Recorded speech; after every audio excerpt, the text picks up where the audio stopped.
Hello, I'm Luke Nella and welcome to Best Replays of the Week. In this episode we have thick-skinned heavies carrying their games, a stunt-driving scout, and a brothers-in-arms game with something not quite seen before on the show. Let's rock!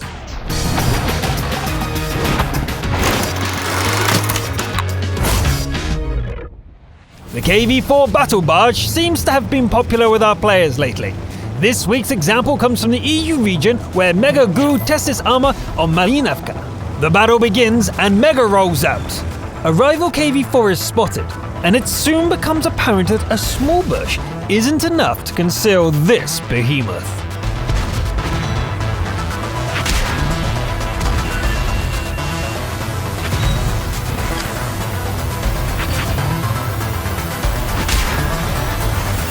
The enemies are starting to punch through the armor, so Mega drops down into cover.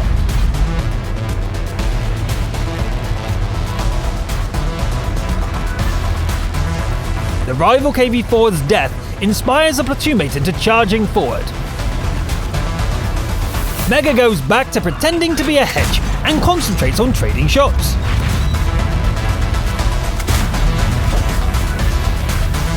As the opposing team starts to thin out, the KV rolls forward to find more of them. Shots keep hammering the barge, but with little effect. As soon as the barrage eases off, Mega takes the opportunity to pick up a few kills.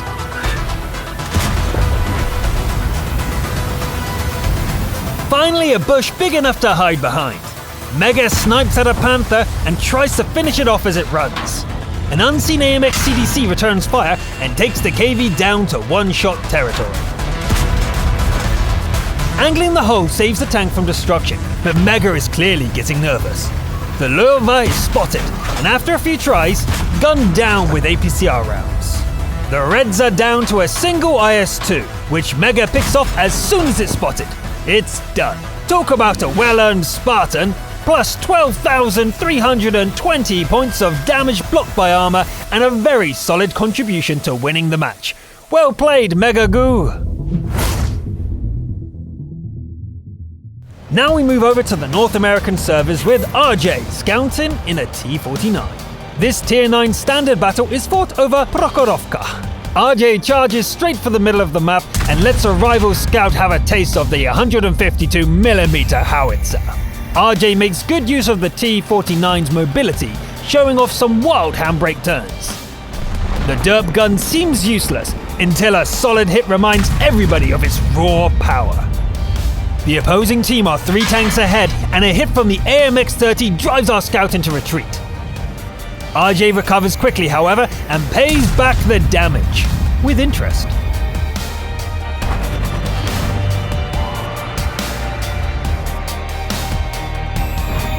It's time to end it. RJ sets up an ambush, loads a heat-seeking shell, and enjoy your trip to the garage. They are not amused, however, and the T-49 takes a shell up the exhaust when fleeing the scene. RJ parks the T-49 behind a bush, lighting up a bunch of enemies for teammates to cut down.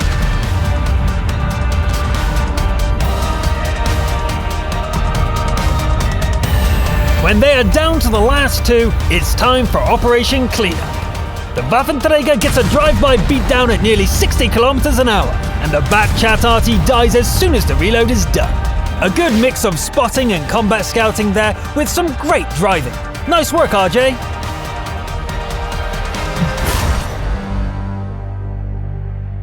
We move over to the EU servers and 2 steps down the American light tank tree for this week's Confederate. Nikken arrives at Lakeville and charges up the lakeside road as we've seen in many replays before. A Super Pershing comes barreling down the road and dies in moments after Nikken takes out its truck. The IS-3's track is too hard to break from here, and the Centurion gets away as well. Nikken abandons such tactical finesse and starts throwing metal at everything that moves. A T-34-100 blows up, and then an Oho burns to death, and a Jagdtiger 8.8 gets hammered to scrap. Not bad from a Tier 6 scout. Careful now, Nikken inches forward and takes aim on the badly damaged Jagdtiger. Just 3 shots and it becomes kill number 4. The remaining enemies are holed up in the northwestern corner of the map. Nicken puts a couple of shots into the Tier 9 Waffenträger and decides parkour is the best way to get at the RU-251. Banzai! Unfortunately, the ram isn't quite lethal on its own, but it's still an impressive takedown. A near miss on the Kamikaze medal, but Faden, Orlok, Confederate, Sniper and 5 kills on top of an impressive Tier 9 battle. Now let's hop over to the Asian region for a crucial contribution featuring the fearsome ST-1.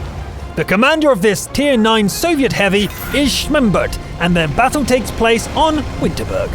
The big bruiser gets to play top dog, and with only 6 Tier 9 machines in the match, this is our hero's battle to win or lose.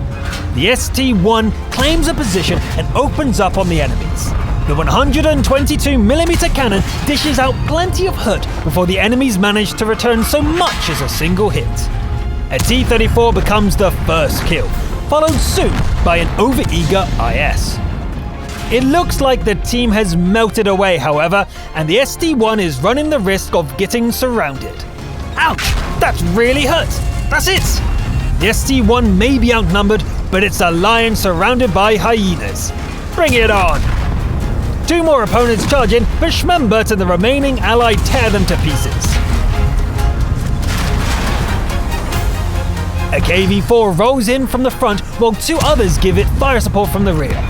The battle barge goes for the ally, giving the ST-1 enough time to find some cover and angle its hull.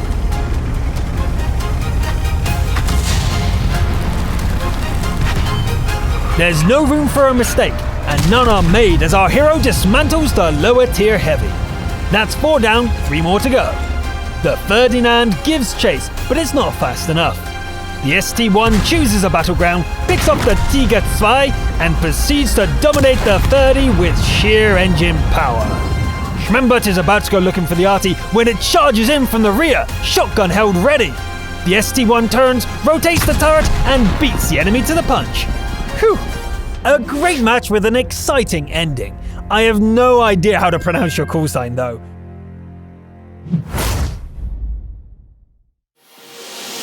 The episode finale comes from the American region with Synthetic, Bakibuki Doctor, and RJ fighting on Karelia as brothers in arms. Remarkably, this is the same RJ from the Scout replay and driving the same vehicle. RJ leads the way east and opens the match with a good hit on an Object 140. The tank destroyers start dealing heavy damage to the enemy force, with the first kill going to the Doctor. Synthetic has taken heavy damage and pulls back behind the Doctor's Jagdtiger. RJ decides that the front line is no place for a light tank and goes looking for a safer position. The Doctor picks up another kill, with Synthetic following suit a moment later. RJ gets into position, and after watching the Doctor pick up yet another kill, fires the derp gun at long range, scoring a 5th kill for the trio.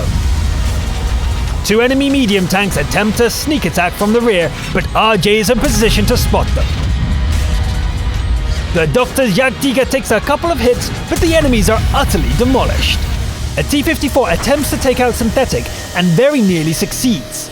RJ chases after the retreating cockroach and stops it flat. Why did this SPG risk coming here?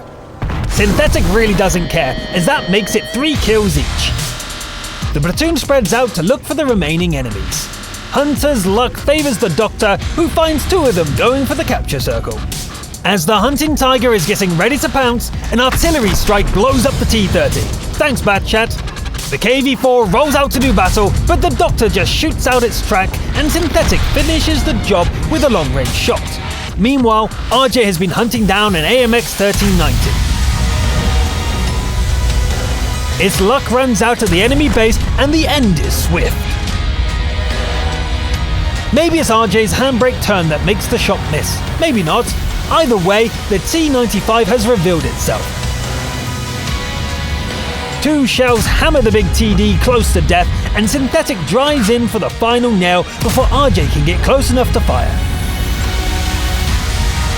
That just leaves the arty, which the T-49 tracks down like a bloodhound.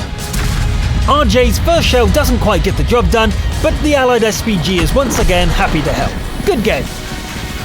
Nice! That's 12 kills for the platoon, and I'm very glad you uploaded several replays for us to use. Thank you, brothers in arms, and very well played. That was 1 German, 2 Russian, and 4 American tanks this week. So much for the Russian bias, huh? I'm Luke Neller, thanks for watching, and I'll see you next time. Prokhorovka. No. Ravka.